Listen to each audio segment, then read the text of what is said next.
وزاداری کے ساتھ اپنا وقت گزار سکیں گے۔ غریب آدمی کو آسائشیں اور سہولیات اس کے دروازے پر ملیں گی۔ اللہ تبارک و تعالیٰ نے بہت سارے اپنے نیک بندوں کو اقتدار دیا۔ رب کریم نے حضرت داؤد علیہ السلام کو ملکوں کا بادشاہ بنایا۔ حضرت سلیمان علیہ السلام کو اللہ تعالیٰ نے اقتدار دیا۔ اللہ تعالیٰ نے حضرت یوسف علیہ السلام کو اقتدار عطا فرمایا۔ اور پھر قربان جائیں، اللہ تعالیٰ نے میرے نبی کریم علیہ السلام کو اقتدار عطا فرمایا۔ حضور سید عالم صلی اللہ تعالیٰ علیہ وسلم نے بحیثیت ایک سربراہ مملکت کے وہ سارے کام اپنے سامنے حضور نے کیے۔ نبی پاک علیہ السلام رحمت للعالمین ہیں۔ کسی شخص کی ذرا سی تکلیف حضور کو سونے نہیں دیتی، لیکن حضور نے اپنے سامنے نفاذ کرایا۔ اگر کسی کو کوڑے لگنے کی ضرورت تھی تو فرمایا اس کو لے جاؤ، وہاں باندھو، کوڑے مارو۔ اگر کسی شخص پر چوری کی، زنا کی کوئی حد جاری کرنی تھی تو حضور نے اپنے سامنے وہ جاری کروائی۔ نفاذ عملی قانون کا اپنی نگاہوں کے سامنے کروایا۔ ایک سربراہ مملکت کس طرح سے وقت گزارتا ہے اور اسے کس طرح سے چیزوں کو لینا ہے، یہ ساری چیزیں اللہ کے محبوب علیہ السلام نے ہمیں کر کے، بتا کے، سکھا کے ہمارے لیے دستور چھوڑا۔ ہم نے آہستہ آہستہ آہستہ آہستہ یہ کیا کہ جس طرح عیسائیوں کے پوپ، انہوں نے مذہب کی تشریح یہ کی کہ غاروں میں رہنا ہے، دنیا سے کٹ کے رہنا۔ یا پنڈتوں اور جوگیوں نے جو مزاج دیا تھا وہ ماحول ہم نے طاری کیا۔ اسلام کو ہم نے جز وقتی بنایا، کل وقتی نہیں بنایا۔ مسجد میں آ گئے تو وضو کر لیا، ٹوپی پہن لی، نظر جھکا لی، تسبیح پکڑ لی، کہا میں مسجد میں ہوں، میں جھوٹ نہیں بول رہا، میں مسجد میں ہوں، میں غلط بات نہیں کر رہا، میں مسجد میں ہوں، میں بددیانتی نہیں کر رہا۔ او خدا کے بندے، جو رب جس طرح مسجد میں دیکھتا ہے مسجد کے باہر بھی اسی طرح ہی دیکھتا ہے۔ اسے نہ اونگ آتی ہے نہ نیند آتی۔ تمہیں ہمہ پہلو نیک ہونے کا کہا گیا۔ اسلام نے اپنے ماننے والوں کو جو جذبات دیے، میں آپ کو بڑی ذمہ داری سے کہتا ہوں، حساس ہو کے بات کرتا ہوں کہ مساجد میں، مدارس میں جب کوئی سیاسی بات کی جاتی ہے تو واقعی بعض لوگوں کو ٹھیک نہیں لگتا۔ کیوں ٹھیک نہیں لگتا؟ وہ اس لیے ٹھیک نہیں لگتا کہ وہ کہتے ہیں یار تھک گئے ہیں سارا دن تبصرے سن کے، وہاں بھی سیاسی باتیں، یہاں بھی۔ یہاں سے ہمیں کوئی خاص روحانی بات سننے کو ملے جو ہمارے دل کے سکون کا باعث بنے، کوئی خاص تازگی والی بات سننے کو ملے۔ لیکن میں آپ کو یہ بھی بڑے احساس کے ساتھ بات عرض کرتا ہوں، یہ جذبہ غلط نہیں ہے۔ کچھ لوگوں کا یہ جذبہ تنقید کا ہوتا ہے، اس کی بات نہیں کرتا، لیکن کچھ کہتے ہیں نہیں ہم تو روحانی تازگی کے لیے، ان کی بات بھی ٹھیک ہے۔ لیکن میں آپ سے عرض کروں، میرے رسول پاک علیہ السلام نے اور حضور کے چاروں خلفاء نے سیاست کی جتنی تدبیریں کی ہیں وہ مسجد شریف میں بیٹھ کے کی ہیں، چونکہ یہ جذبہ پاکیزہ تھا، خلوص والا تھا، خدمت والا تھا، اشاعت تبلیغ والا تھا، دین کو آگے پھیلانے والا تھا۔ تو یہ پاک جگہ پر بیٹھ کے بات ہوئی۔ اسے پلید، ناپاک اور چونکہ غلط اب کیا گیا ہے تو اب بعض چیزیں بوجھ بنتی ہیں۔ قرآن مجید کی جو آیت کریمہ میں نے تلاوت کی ہے نا، میں آپ سے عرض کروں، معیشت سے زیادہ، معاشرت سے زیادہ، ایٹمی طاقت سے زیادہ ضرورت نیک لوگوں کی ہوتی ہے۔ یاد رکھنا، بہترین قسم کا اسلحہ موجود ہو لیکن چلانے کا فن نہ آتا ہو تو بندہ دشمن کا کچھ بھی نہیں بگاڑ سکتا۔ انسان کے پاس بہترین گاڑی موجود ہو لیکن اسے چلانی نہ آتی ہو تو اس کے لیے سفر کبھی بھی مکمل نہیں ہوتا۔ ہمارے پاس سارا کچھ ہے، دیانتدار لوگوں کی کمی ہے۔ لوگ کہتے ہیں معیشت کا کچھ کرو، معاشرت کا کچھ کرو، تو یہ قرآن دیکھیں اللہ کا کیا فرماتا ہے۔ رب کا قرآن کہتا ہے الذین ان مکناہم فی الارض، کچھ لوگ وہ ہیں کہ اگر اللہ انہیں زمین میں اقتدار عطا کرے وہ کیا کریں گے؟ اقاموا الصلاۃ وآتوا الزکوٰۃ، وہ نماز قائم کریں گے، زکوٰۃ ادا کریں گے، وامروا بالمعروف، وہ نیکی کا حکم دیں گے، وَنَهُوا عَنِ الْمُنْكَرِ، وہ بری باتوں سے منع کریں گے، وَلِلَّهِ عَاقِبَةُ الْأُمُورِ، اور ہر کام کو اللہ ہی کی طرف لوٹ جانا ہے، سب کاموں کا انجام اللہ کی طرف ہونا ہے۔ ان لوگوں کو رب اگر اقتدار دے، ضرورت بندوں کی زیادہ ہے کہ بندے دیانتدار ملے۔ یہ وہ لوگ نہیں ہوتے کہ انہیں مال مل جائے تو یہ عیاش ہو جاتے، بلکہ انہیں مال کے خزانوں کی کنجیاں ملیں تو یہ رب کی غریب مخلوق کے لیے دروازے کھول دیتے ہیں۔ یہ نمازوں کا خیال کرتے ہیں، یہ دین کا ابلاغ کرتے ہیں۔ بیٹھے تھے حضور کے صحابہ حضرت عمر کے گرد، دوست یار پرانے باتیں ہو رہی تھیں، تو حضرت عمر کہنے لگے دور خلافت چل رہا ہے جناب عمر کا، میں کہہ چکا ہوں کہ ہمیں ضرورت متقی پرہیزگار لوگوں کی ٹیم کی ہے، ان لوگوں کی ضرورت ہے جن کے دل میں درد ہو، جو تقوی والے ہوں، جو مخلوق خدا کے بارے میں گنجائش رکھتے ہوں۔ حضرت عمر کے گرد دوست آپ بیٹھے ہیں، تو حضرت عمر کہنے لگے چلو اپنی اپنی کوئی خواہش ہی بتاؤ۔ تو چونکہ حالات بڑے خراب تھے، قحط کا دور تھا، بعض جگہوں پہ غریبوں کو بڑی مشکل تھی، تو سب لوگوں نے صدقات اور خیرات کی ہی بات کی۔ ایک صاحب کہنے لگے میرا دل کرتا ہے کہ زمین غلے اور اناج سے بھر جائے ساری، اور میں اللہ کی مخلوق میں بانٹ دوں۔ تو دوسرے نے کہا میرا دل کرتا ہے سونے چاندی سے زمین بھرے اور میں رب کی مخلوق پر تقسیم کر دوں۔ ایک تیسرے صحابی بھی فرمانے لگے میرا دل کرتا ہے سونے چاندی سے نہیں، ہیرے جواہرات سے یہ زمین بھرے اور میں اللہ کی مخلوق میں بانٹ دوں۔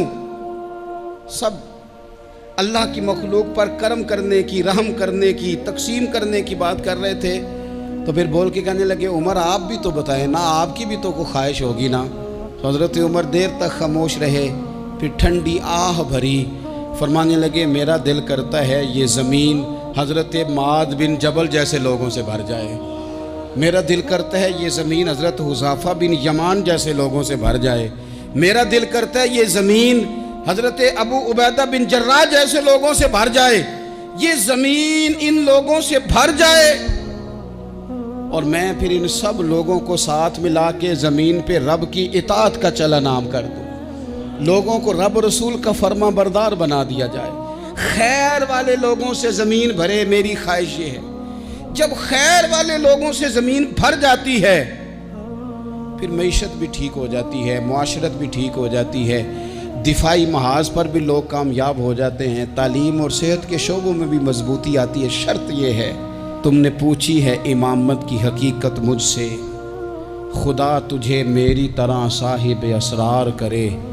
ہے وہی تیرے زمانے کا امام برحق جو تجھے حاضر و موجود سے بیزار کرے اور موت کی شکل میں دکھلا کے تجھے رخ یار زندگی تیرے لیے اور بھی دشوار کرے۔ وہ لوگ جو مضبوطی لائیں معاشرے میں، جن کا علم، بردباری، تقوی، یہ چیزیں مضبوطی، ہمارے ہاں کوئی منصوبہ بندی نہیں، جن بیچاروں کے کشکول کل پھیلے تھے ان کے آج بھی پھیلے ہیں۔ کسی بھی اشارے پر 2 منٹ کے لیے بریک لگتی ہے تو 4 بھکاری آپ کی گاڑی کا شیشہ بجاتے ہیں۔ اب بعض اشاروں پر ٹول پلازوں پر لکھ کے لگا دیا گیا ہے یہ پیشہ ور بھکاری ہیں، ان کو خیرات نہ دیں، لیکن میرا سوال یہ ہے کہ ان سارے بھکاریوں کو ایک جگہ پہ کھڑا کر کے پوچھنا کس نے ہے کہ تم بھیک کیوں مانگ رہے ہو؟ ان کے گھروں تک ان کے ساتھ کس نے جانا ہے؟ کون آدمی ہے جو جا کے ان سے کہے گا کہ جناب تم کیوں خیرات کے لیے کھڑے ہو، تمہاری مجبوری کیا ہے؟ کہ ریاست کی، حکومت کی، تاجر کی، مالدار کی، تگڑے آدمی کی یہ ڈیوٹی نہیں؟ ان تک رسائی کس نے حاصل کرنی ہے؟ وہ بیوہ جو پچھلے سال دروازے پہ زکوٰۃ لینے آئی تھی وہ اس سال بھی آئی ہے، وہ خاتون جسے پچھلے سال آٹے کا تھیلا دیا تھا وہ اس سال بھی آئی ہے، وہ خاتون جو پچھلے سال 4 بچوں کو ساتھ لے کر کے چھوٹوں کو آئی تھی وہ آج بھی اسی طرح کشکول طلب دراز کیے ہوئے ہے۔ اور حضرت عمر کیا فرماتے ہیں؟ سیدنا فاروق اعظم رضی اللہ تعالیٰ عنہ ارشاد فرماتے ہیں، اس کو امام بہقی نے اور امام سیوطی نے نقل کیا ہے، حضرت عمر فرمایا کرتے تھے کہ اگر میں زندہ رہا تو عراق والوں میں تمہاری بیواؤں کے لیے ضرورت کا اتنا سامان کر جاؤں گا کہ بی بی جب تک زندہ رہے گی کسی کی محتاج نہیں ہوگی۔ اس کے لیے اس طرح کے اسباب پیدا کر دیے جائیں گے کہ اسے حاجت نہیں ہوگی، اس کے لیے مستقل بنیادوں پر اس کے اخراجات دیکھ کر اس کے لیے اہتمام کر دیا جائے، اسے دوبارہ کشکول طلب دراز کرنے کی ضرورت نہیں پڑے گی۔ ایک صحابی تھے حضرت جناب سیدنا خفاف بن ایما غفاری رضی اللہ تعالیٰ، انہوں نے بڑا کردار ادا کیا تھا میدان احد میں، انہوں نے اور ان کے صاحبزادے نے۔ تو ان کی بیٹی ایک دن حضرت عمر کے پاس آئی، اب وہ بیٹی بیاہ کے جا چکی تھی، اس کی شادی ہو گئی تھی۔ حضرت خفاف بن ایما رضی اللہ تعالیٰ عنہ کی صاحبزادی اپنے سسرال چلی گئی تھی، وہاں اس کا خامد انتقال کر گیا۔ وہ خاتون واپس آ گئی، وہ حضرت عمر سے ملی، بیوہ عورت۔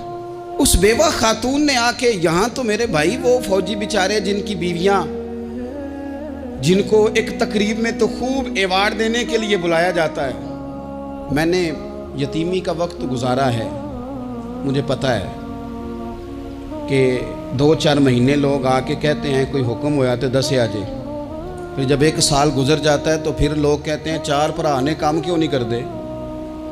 تو ایسے تو نہیں نا کہ ابا ایسے ہی چلا گیا تھا، بڑا کچھ دے کے گیا ہے، کدھر ہے فلانی چیز۔ لوگوں کا نظریہ تھوڑے عرصے کے بعد اور ہو جاتا ہے۔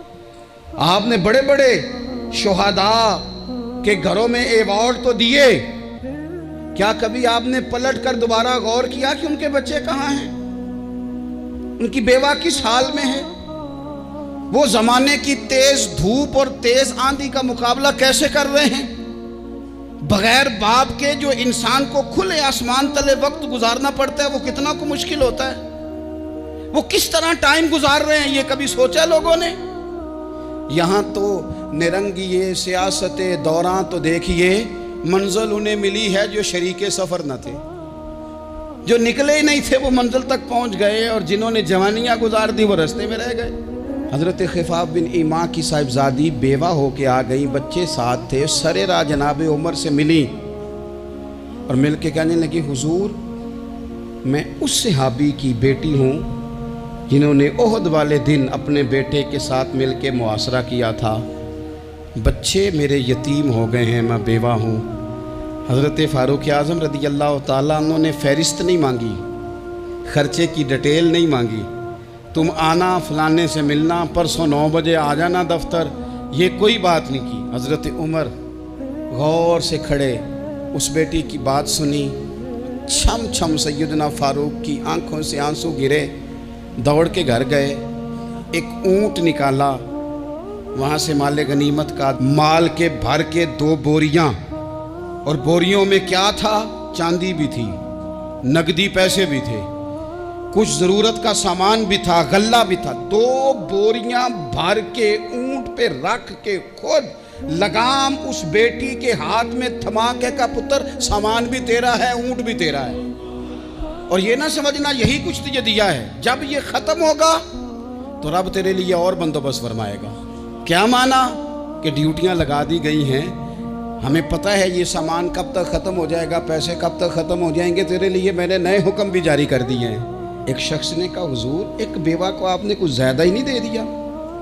یہاں لوگ سیاسی تقسیم نہیں کرتے، تھوڑا کام والے کو دے دو، تھوڑا چوکیدار کو دے دو، تھوڑا گلی محلے میں دے دو، تھوڑا رشتہ داروں میں دے دو، سب ہمارے احسان کے نیچے رہیں گے۔ کہا ایک ہی خاتون کو آپ نے اتنا نہیں دے دیا؟ تو حضرت عمر ناراض ہو گئے، فرمانے لگے تجھے تیری مار ہوئے، میری نظروں میں آج بھی وہ جلوہ موجود ہے جب اس کا باپ اور بھائی میدان احد میں کافروں کے خلاف لڑائی کر رہے تھے، آج تک میری نظر میں موجود ہے۔ تو کہتا ہے میں نے زیادہ دے دیا؟ اولاد کسے نہیں پیاری ہوتی؟ بچوں کو دیکھ دیکھ کے بندہ کلیجہ ٹھنڈا کرتا ہے، اولاد کو دیکھ دیکھ کے آنکھوں کو سکون ہوتا ہے، انسان کی طبیعت شاش بشاش ہوتی ہے۔ حضرت عمر وظیفہ لگانے لگے تو حضور کے گھر میں خدمت کرنے والے حضرت اسامہ بن زید کا وظیفہ ڈبل لگایا اور اپنے بیٹے عبداللہ ابن عمر کا وظیفہ سنگل لگایا۔ تو حضرت اسامہ بن زید کہنے لگے ابا جی میں نے تو ہجرت بھی کی، جہاد بھی کیا، اسامہ تو ان دنوں بچے تھے۔ تو حضرت سیدنا عمر فاروق جواب میں کہنے لگے پتر اسامہ کے والد زید نے بھی حضور کے گھر میں نوکری کی، اسامہ بھی نوکری کر رہا ہے۔ حضرت عمر کی شان کیا ہے زمانہ جانتا ہے، پر پھر بھی حضرت عمر فرمانے لگے تو نے اپنے باپ کے ساتھ ہجرت کی، فرمایا ان کی خدمت زیادہ ہے حضور کے گھر میں، لہذا ان کا وظیفہ بھی زیادہ لگایا جائے گا۔ ہمارے ہاں ہم نہ میرٹ کرنا چاہتے ہیں پر دوسروں کے لیے، اپنے اوپر کسی میرٹ کو ہم قابل قبول بالکل نہیں۔ یعنی میں سودا خالص لینا چاہتا ہوں دکان سے، تو آپ بتائیں آپ جو سودا بیچتے ہیں وہ خالص ہی بیچتے ہیں؟ آپ کو تو خالص چاہیے لیکن آپ بھی تو کچھ نہ کچھ بیچتے ہیں، آپ کا خالص ہے۔ اگر آپ خالص بیچ رہے ہیں تو انشاءاللہ ملے گا بھی خالص۔ چادریں آئی تھی مال غنیمت میں، ڈھیر ساری چادریں، ڈھیر ساری۔ حضرت عمر نے صحابہ کرام علیہم رضوان کی ازواج پر، صحابیات پر وہ چادریں تقسیم کر دی۔ ایک چادر بڑی خوبصورت نکلی اندر سے، تو سب کہنے لگے حضور یہ نا خاتون اول کے لیے سوٹ کرے گی، آپ کی اہلیہ کے لیے سوٹ کرے گی، کبھی آپ گھر لے جائیں نا، یہ سب سے بہتر ہے۔ تو یہ حضرت عمر کی بالغ نظری ہے، وہ کیا بندہ ہوا جس کی ہر جگہ نظر ہی نہ ہو۔ حضرت سیدنا عمر فاروق رضی اللہ تعالیٰ عنہ کہا جناب یہ چادر بڑی حسین ہے، آپ کے گھر والوں پہ جچے گی؟ تو حضرت عمر فرمانے لگے نہیں، ایک صحابیہ ہیں حضرت ام سلیت رضی اللہ تعالیٰ عنہ، انہیں بلاؤ، یہ چادر انہیں دوں گا۔ حضور اس خاتون کو یہ چادر دینے کی وجہ بھی تو بیان کریں۔ تو حضرت عمر فرمانے لگے جب احد میں ڈھیر سارے لوگ زخمی ہو گئے تھے اور بھگدڑ مچ گئی تھی اور حالات خراب ہو گئے تھے، تو فرمایا میں نے اپنی آنکھوں سے دیکھا کہ اس ایمرجنسی کی حالت میں بھی جناب ام سلیت مشکیزہ پکڑ پکڑ کے زخمیوں کو پانی پلا رہی تھی۔ اس خاتون کی خدمات ہیں امت کے لیے، اس نے ڈیوٹی کی ہے صحابہ کے لیے، لہٰذا اس عورت کا زیادہ حق بنتا ہے کہ اس کو یہ اعزاز دیا جائے۔ میرٹ کی بنیاد پر تقسیم ہوگی، رشتہ داری کی بنیاد پر، تعلق کی بنیاد پر نہیں ہوگی۔ اس کا حق زیادہ بنتا ہے، اس کا درجہ زیادہ بنتا ہے، خدمات زیادہ ہیں، اس نے اپنی ڈیوٹی زیادہ اچھے طریقے سے سر انجام دی ہے۔ جب تک چیزیں آپ وسعت قلبی نہیں لاتے اپنی طبیعت میں، جب تک آپ گنجائش زیادہ پیدا نہیں کرتے، اتنی دیر تک حالات اس طرح کے نہیں ہوتے۔ پھر ایک اور مصیبت بن گئی ہے، وہ مصیبت ہے لیول کی۔ یہ کام میرے لیول کا نہیں۔ جب آپ اپنے لیول سے نیچے اتریں گے، پروٹوکول سے ذرا نیچے اتریں گے اور چھوٹی چھوٹی باتوں پر خود توجہ دیں گے، چھوٹی چھوٹی چیزوں پر۔ حضرت عمر جمعہ پڑھا رہے تھے، ایک صحابی دیر سے آئے۔ اب یہ نماز کا پوچھنا، جمعے کا پوچھنا، مطلب حکمران صاحب تو اوپر لیول کے ہیں، وہ تو پوچھیں گے کہ جناب میرے ساتھ تو آپ قومی سطح کا بندہ بٹھائیں، یہ والی باتیں۔ لیکن چھوٹے چھوٹے سوراخ پیدا ہوتے ہیں، پھر بند ٹوٹتے ہیں، حالات بگڑتے ہیں۔ قوموں کا اخلاق چھوٹی چھوٹی جگہوں پہ پہلے بگڑتا ہے، چھوٹی چھوٹی جگہوں پہ۔ بچہ پہلے چھوٹی چوریاں کرتا ہے، خدا معاف فرمائے اگر اسے روکا نہ جائے، پھر وہ بڑی جگہوں پہ جا کے حالات خراب کرتا ہے۔ حضرت عمر فاروق ایک صحابی دیر سے جمعہ پڑھنے آئے، تو حضرت عمر نے بعد میں بلا لیا، فرمایا تم اتنے سمجھدار آدمی ہو کہ اگر جمعے میں دیر سے آؤ گے تو باقی لوگوں کا کیا بنے گا؟ تو صحابی آگے سے کہنے لگے مجھے پتا تھا آپ نے پوچھنا ہے، اور میں تو کہیں کام میں مصروف تھا، امیر المومنین میں تو دوڑا آیا ہوں، میں تو غسل بھی نہیں کر سکا، وضو کر کے مسجد میں آ گیا ہوں جمعہ پڑھنے۔ تو حضرت عمر فاروق ان کی بات سن کے خوش ہوئے، فرمانے لگے رب تیرا بھلا کرے، اس طرح کرنا، آئندہ جمعہ پڑھنے آنا تو غسل کر کے آنا، میرے نبی پاک نے غسل کرنے کا ارشاد فرمایا جمعے والے دن، غسل کر کے آنا۔ ان باتوں کا بھی، یعنی حکومت کے قومی معاملات اور عالمی نقطہ نظر بھی ان کے ذہن میں ہے، اور یہاں تک جو باریک چیزیں، یعنی حضرت عمر فاروق گزر رہے تھے تو کسی باغ کے کونے میں کھڑے ہو کے کچھ بچے چھوٹے چھوٹے بچے وہ کھجوریں اکٹھی کر رہے تھے، تو حضرت عمر نے کہا کس کے باغ میں لگے ہوئے ہو؟ سب بچے دوڑ گئے، تو حضرت سنان بن سلمہ فرماتے میں بھی چھوٹا تھا، میں کھڑا ہو گیا، تو میں نے کہا حضور ہم نے توڑ کے نہیں کھجوریں کھائیں، گری ہوئی کھائی ہیں، اور آپ کو پتہ ہے جو رستے میں گر جائیں وہ اٹھانی ناجائز نہیں ہوتی، تو حضور یہ گری ہوئی کھجوریں کھائی ہیں۔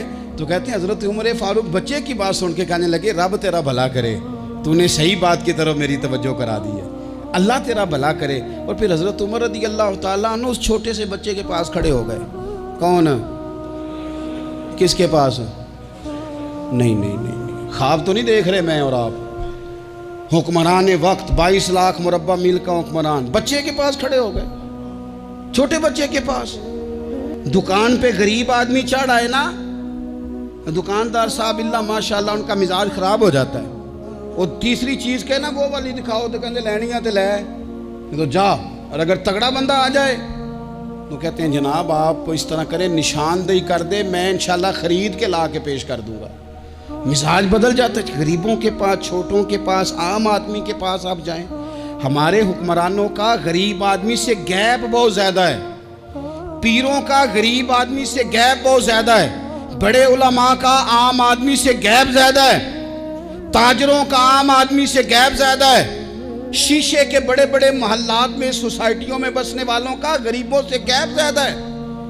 اس لیے امیر غریب کی تفریق بڑھ گئی ہے، حالات اور طرح کے ہو گئے۔ بعض غربا امیروں سے نفرت کرنے لگ گئے۔ ہماری شادی بیاہ تقریبات افطاریاں، ان میں ہم اپنے لیول کے لوگ بلاتے ہیں جن سے ہمیں کاروباری ضروریات وابستہ ہوتی ہیں۔ ہم نے اس طرح کا ماحول بنایا، اس کا نقصان یہ ہوا ہے کہ معاشرے میں کئی قسم کی سوچیں پنپنے لگی ہیں، وسوسے غالب آنے لگے۔ بعضوں کا تنگ آمد بجنگ آمد، جب غریبوں کے بچے زیادہ تنگ آتے ہیں پھر ہتھیار اٹھاتے ہیں، پھر قلم چھوڑ دیتے ہیں۔ سوچنے کی ضرورت ہے ملک میں کہ برائی جنم لیتی کہاں سے ہے۔ یہاں تک اتر کے حضرت عمر فاروق ان لوگوں سے پیار کرتے۔ اب وہ بچے نے بات سنا دی حضرت سنان بن سلمہ نے، تو جناب عمر فاروق سے بچے نے فٹافٹ ایک اور فرمائش بھی کر دی۔ کہنے لگا حضور میں نے کھجوریں زیادہ جمع کر لی ہیں، وہ میرے دوست سارے بھاگ گئے ہیں آپ کو دیکھ کے، اب میں جب جاؤں گا نا تو کھجوریں میرے حصے کی ہیں، ہوں میں غریب بچہ، ماڑے گھر سے تعلق ہے، وہ میری کھجوریں چھین لیں گے۔ حضرت عمر کے ساتھ سپاہی بھی تھے، سارا کچھ بھی تھا۔ حضرت عمر نے بچے کا بازو پکڑا، فرمایا چل میں تجھے تیرے گھر چھوڑ کے آتا ہوں۔ حضرت عمر اس غریب کے دروازے پہ دستک دے کے کہا تیرا پتر تھا، پکڑ کے اس لیے لایا ہوں کوئی امیر زادہ اس غریب کے بچے کو تنگ نہ کر سکے، اللہ کوئی ایک بھیجنا حضرت فاروق اعظم کا ماننے والا جو غریب کے بچے کا بازو تھامے اور اسے کہے کہ کوئی امیر زادہ اس پر ظلم نہیں کرے گا، کوئی اسے تھپڑ نہیں مارے گا، کوئی اس کے حصے کے نمبر نہیں لے گا، کوئی اس کی جگہ رشوت دے کے نوکری پہ نہیں بیٹھ جائے گا، کوئی اس کی جگہ پیسے دے کے آگے نہیں بڑھ جائے گا، کوئی آئے نا جو اشک شوئی کرے، جو آنسو پونچھے لوگوں کے۔ لیکن یہاں تو منزل انہیں ملی ہے جو شریک سفر نہ تھے۔ میرے عزیزو، اس نہج پر دین نے ہمیں اسباق پڑھائے، اس نہج پر۔ حضرت عمر چھوٹی چیزوں کا، مسجد نبوی شریف میں آپ نے دیکھا دو لوگ اونچی آواز میں بات کر رہے ہیں، تو حضرت عمر نے فرمایا انہیں بلا کے لاؤ۔ بلا کے لایا، فرمایا تمہیں پتہ نہیں یہ حضور کی مسجد ہے؟ لا ترفعوا اصواتکم فوق صوت النبی، اے پائے نظر ہوش میں آ، یہ کوہ نبی ہے، آنکھوں سے بھی چلنا یہاں بے ادبی ہے۔ پتہ نہیں وہاں سارے نعرے غلط ہیں، کسی کے مرد آباد کا نعرہ ہو تو وہ بھی غلط، اور کسی کے زندہ باد کا نعرہ ہو تو وہ بھی غلط۔ وہاں ایک کی نعرہ صرف اچھا لگتا ہے، وہ کیا ہے؟ یا رسول اللہ انظر حالنا، یا حبیب اللہ اسما۔ وہاں ایک کی نعرہ اچھا لگتا ہے کہ سونے آ گئے ہیں، نظر کرم ہو جائے، یا رسول اللہ پہنچ گئے ہیں، روزے دے دوالے نے غلامہ دیاں ٹولیاں، او ویکھو ایک پیا سن دے کروڑاں دیاں بولیاں۔ وہاں یہی نعرہ اچھا لگتا ہے، لب واہ ہیں، آنکھیں بند ہیں، پھیلی ہیں جھولیاں، کتنی مزے کی بھیک تیرے پاک در کی ہے۔ اور قربان جاؤں اپنے امام پر، اس قلم پہ باری جس سے وہ لکھا کرتے تھے، کہنے لگے کعبے کا نام تک نہ لیا، طیبہ ہی کہا۔ پوچھا جو تھا کسی نے کہ عظیمت کدھر کی ہے، ان کے طفیل حج بھی خدا نے کرا دیے، ورنہ اصل مراد حاضری تو اس پاک در کی ہے۔ تو حضرت فاروق اعظم رضی اللہ تعالیٰ انہوں نے نا ان دو لوگوں کو بلایا اور بلا کر کے فرمانے لگے کہاں کے رہنے والے ہو، کہاں سے آئے ہو؟ انہوں نے کہا جی ہم طائف کے رہنے والے ہیں۔ فرمایا تمہیں پتہ نہیں یہ نبی پاک کا روزہ ہے، حضور کی مسجد ہے، یہاں آواز اونچی نہیں کرتے، تمہیں خبر نہیں؟ اور پھر حضرت عمر فرمانے لگے اگر تم مدینے کے رہنے والے ہوتے تو میں تمہیں کوڑے مارتا، میں تمہیں سزا دیتا، تمہیں پتہ نہیں کہ کس طرح کا مزاج اور ماحول ہونا چاہیے۔ تو حضرت فاروق اعظم رضی اللہ تعالیٰ عنہ کی جو خدمات ہیں، آپ تو بازاروں میں جب جاتے تھے نا تو فرماتے تھے ہمارے بازار میں صرف وہ بندہ آ کے کام کرے جو دین کا علم جانتا ہے، جسے تجارت کے اصول پتہ ہیں وہ آئے، دوسرے کو بیٹھنے نہیں دیتے تھے۔ اپنے مزاج کے لحاظ سے، اپنی طبیعت کے لحاظ سے مخلوق کے لیے دلوں میں نرمی رکھتے تھے، مزاج میں نرمی۔ ایک بات آپ نے کئی دفعہ سنی ہوگی، میرا بڑا دل کرتا ہے پھر سے اس کو دہراؤں، میں نے اسے سینکڑوں بار پڑھا ہے۔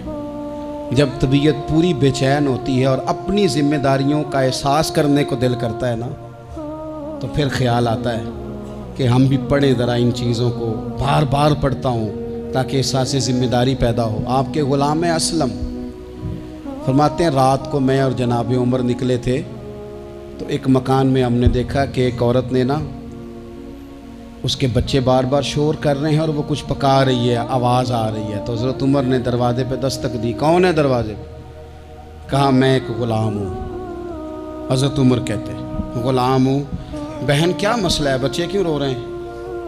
تو بی بی کہنے لگی تمہیں کیوں بتاؤں، جاؤ نا اپنا کام کرو۔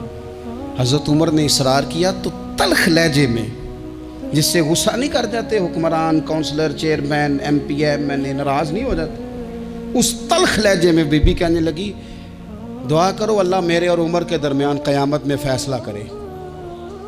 کیسا حکمران ہے کہ اس کی حکومت میں میرے بچے بھوکے سوتے ہیں، یہ میں نے پانی میں روڑے ڈال کے چڑھائے ہیں، لیکن یہ پیٹ کی بھوک یہ بڑی ڈاڈھی ہوتی ہے، یہ نیند بھی نہیں آنے دیتی۔ خیال تھا رو دو کے سو جائیں گے پر سو بھی نہیں رہے۔ حضرت فاروق اعظم دوڑے گئے، گھر سے سامان، اناج، غلہ کندھے پہ رکھا۔ خادم کہتے ہیں میں نے کہا کہ مجھے دے دیں، فرمانے لگے چل تو وعدہ کرنا قیامت میں بھی میرے بوجھ اٹھائے گا۔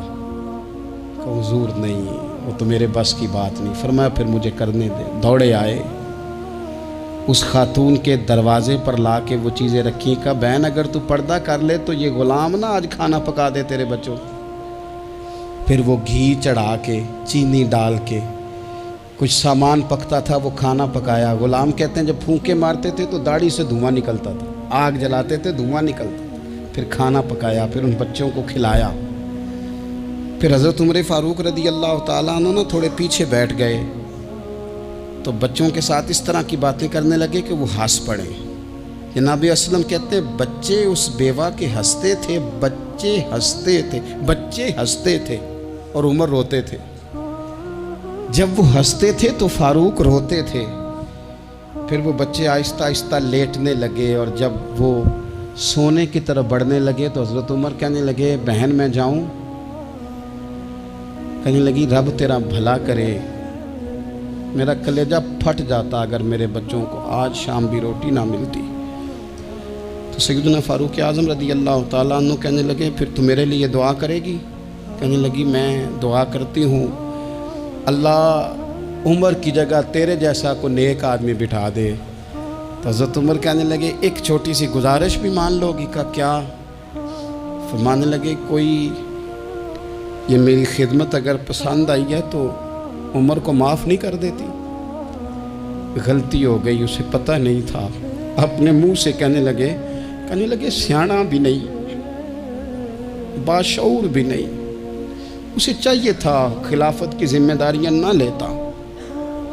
لیکن حضرت صدیق نے کہا تو وہ مان گیا، لیکن بہن میں اسے جانتا ہوں، بزدل بڑا ہے، کمزور بڑا ہے، ضعیف بڑا ہے، اگر تو قیامت میں اس کی شکایت لگائے گی تو بڑا کمزور پڑ جائے گا، اس کے لیے مشکل ہو جائے گا۔ تو کہنے لگی اچھا اگر تو اتنی سفارش کرتا ہے تو جا، میں نے عمر کو معاف کیا۔ حضرت فاروق اعظم نے چہرے سے کپڑا ہٹایا تو بی بی کہنے لگی اوہو آپ عمر ہیں؟ تو آپ فرمانے لگے میں جو بھی ہوں تو وعدہ کر چکی ہے کہ تو نے عمر کو معاف کیا۔ پھر باہر نکلے اور اپنے خادم جناب اسلم سے کہنے لگے 2 بندے اور بلا اور انہیں گواہ بنا کہ میں نے اس غریب کے روتے بچے ہنسائے ہیں، تو جا کے ان کو بتا۔